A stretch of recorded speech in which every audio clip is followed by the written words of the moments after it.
Hey guys, it's Chris and I'm back with another Raised by Wolves video. Today we're talking about episodes 4 and 5. They released 2. I gotta say, it's getting kind of weird. Getting kind of weird now. I mean, it's still good. It's still good and getting more interesting, but it's just getting a little out there just a bit. They're trying to do, I think, a little too much as far as like, you know, twists and turns and all that, but not horrible, not where you can't keep up type of thing like kind of Westworld tried to do in seasons 2 and 3. So anyway, let's jump right into Raised by Wolves episodes 4 and 5. It's getting fucking weird.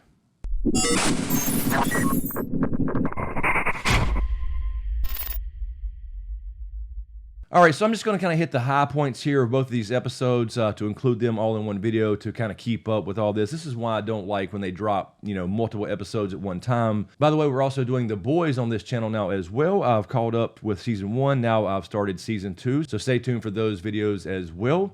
But anyway, episode 4, the religionists have a new leader. Ragnar essentially took out the other leader there where I don't understand how they're carrying this dude around. Anyway, the point being, that fucker's gone now. He was fake as fuck in the first place. He never fought in a war. You know, it's kind of highlighting some of the issues with real or religious institutions. But anyway, Ragnar has now taken over because he heard something.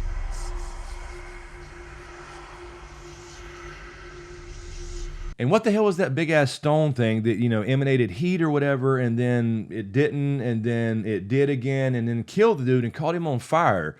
And, you know, people thought that was Sol, their god or whatever, and Ragnar took over. He just kind of used it to his advantage, but he did scare the shit out of his wife when he said, "I heard a voice." And then when they had a conversation about the next day, he was like, "I don't know what I was thinking. It must have been the thing." Because the dude tried to set him up. I mean, obviously that's what he tried to do, or either Ragnar possibly did that as well, just to kind of make it look like that. We saw Mother throw the, you know, the 6 embryos that didn't survive the trip or whatever down one of these rabbit holes, and I'm telling you, they are fucking rabbit holes. Something going on there. We saw, you know, Mouse Boy fall down, and she, you know, obviously goes down and catches him, and he fell a pretty long distance, and she was able to catch up to him and catch him. Unfortunately, he lost the mouse. That's the main thing. That's the main point of episode 4. He lost his mouse.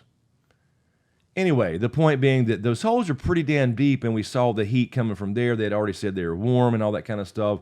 So this is obviously something related to this, you know, this man-made structure of a stone type thing that all of a sudden, you know, spit fire and caught dude on fire or whatever. And we see Tally again. I told you guys in the first couple episodes this was going to be Tally. Now, I don't think now that she's actually alive or whatever. I think this is more of a hallucination. But the question is Mouse Boy saw Tally, so he can hallucinate. He's human, whatever. But we also see Mother chasing Tally and can't seem to ever catch up to her or whatever. So how does a droid hallucinate? I'm not really sure, unless she's being hacked, of course. And that's the thing. This is starting to give me a Matrix vibe. Like this whole thing is not real for droids and humans. I don't know. I don't know what's going on. But I'm just saying, I'm just getting the Matrix vibe. Something's not quite right. We've already seen the holodeck technology. How do we know they're not all in a simulation in the first place, and therefore the droid can be manipulated too? We saw Tempest kill the creature that was locked up, that Father had locked up in the building or whatever, and, you know, she was just starving. They had to eat. They're running out of food. She killed the creature with the little thing that Mother made out of the necklaces of the religionist kids, the scalpel, I should say. And then it turns out it was a female and pregnant. And so is that foreshadowing? I don't know. It's really interesting. She was the pregnant girl, obviously, and killed the creature and then felt horrible about it. So I guess they did end up eating the thing. But also thought that Tempest may actually now want to carry her child naturally as opposed to the artificial womb or whatever, just because she killed that creature. We'll see what happens with that. I don't know. I just thought about that maybe that'll make her rethink things a little bit about, you know, the life she is carrying, being the only human apparently that we know of actually pregnant naturally or whatever on this new planet. And episode 4, Campion's really starting to get on my nerves. He's acting like kind of a spoiled little dickhead. I don't know. You know, I don't think he's going to be this savior or whatever.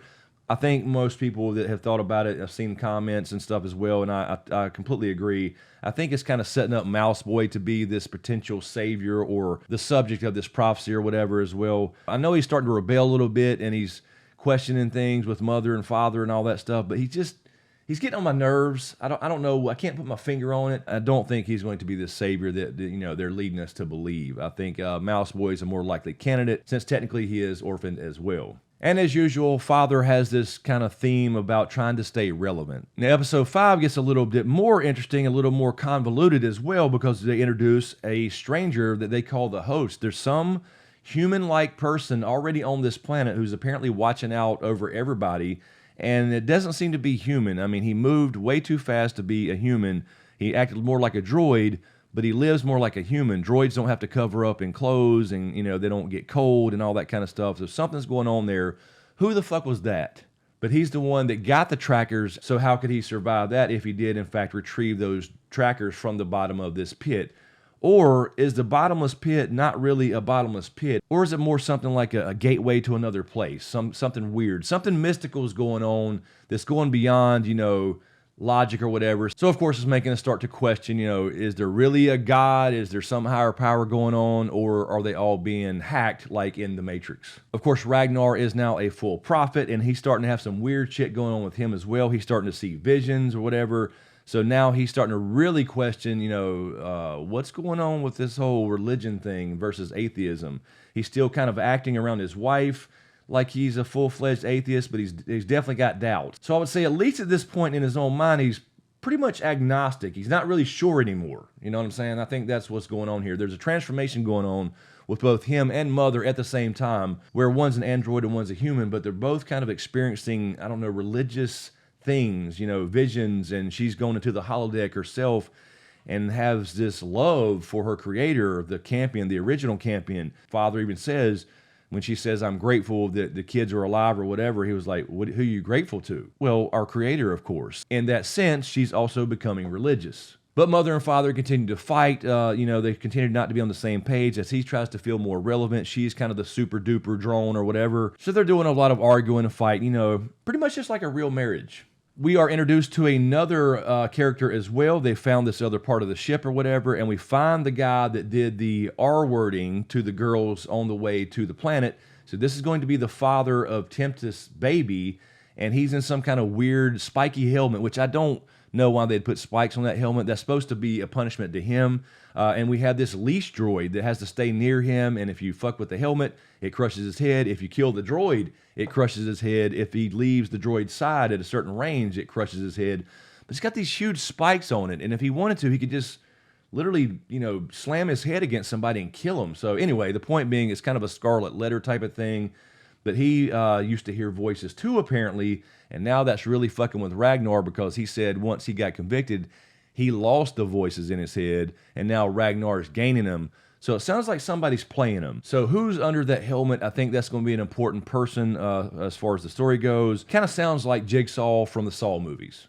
So this is the point where we see Mother go through the simulation here as well. She finds the doll. She chases Tally again. And again, I think this is more of some kind of illusion. I mean, she's a fucking necromancer. She could catch up with that kid if she wanted to, but she just ran around. She found the doll on the seat, so something was wanting her to get into that, simulation again. And this is when she kind of found her religion in a sense and saw her backstory. So it was cool to see her backstory, how they captured her with the flashbacks and the visions or whatever, or I guess the holodeck simulation of the war where they caught her. And that's the big device they had, the big mirror-looking device as well. And I think we'll see that in action probably in the next episode as they come across their camp or whatever. So it's really interesting how they're kind of mixing things up. You got this parallel going on with Mother and Ragnar. They really have the same goal of protecting their kids, but they're also both finding religion. And it's interesting, we got the backstory of Mother, how she was reprogrammed over time or whatever and passed all these tests. And then he had her memories erased, and that's why she didn't know anything about him. And that actually he was pretty much in love with her, which is kind of creepy. And then, of course, we saw Tempest. She tried to check out by eating all that stuff and tried to basically kill herself. But maybe she'll gain some new perspective for that or something. I don't know. And again, maybe she'll kind of rethink things and want to carry that child to term naturally or something based off killing the monster in the previous episode. But anyway, the biggest thing in these two episodes, I think, was finding this guy, whoever he is, droid or human or somewhere in between, who's living there on this planet. He had the place mapped out. He had his place booby-trapped, one of those big-ass snakes. He's living in one of those skeletons somewhere. They come across this place, they find those cards. Now, I'm not sure if those card-like things were like normally in that religion, or if that's something that maybe started the religion, because they were pretty important, because he came busting back through the place and grabbed those cards and then parkoured his ass out of there. So who the fuck was that? And I'm telling you right now, I don't care. Nobody knows what the hell is going on. Nobody on this planet knows what's going on. No humans, no androids. They've all been lied to by somebody that's running the damn Matrix. Anyway, guys, let me know what you think in the comments below. As usual, thank you for all the support, especially you guys on Patreon. And a huge shout out to my executive Patreon SmokeScreen producers. And if you dig what I do here, please give these videos a like, comment, and a share. And of course, be sure to subscribe to get everything and click that notification bell so you're notified when I drop a new video. So thanks for watching, and we'll see you next time.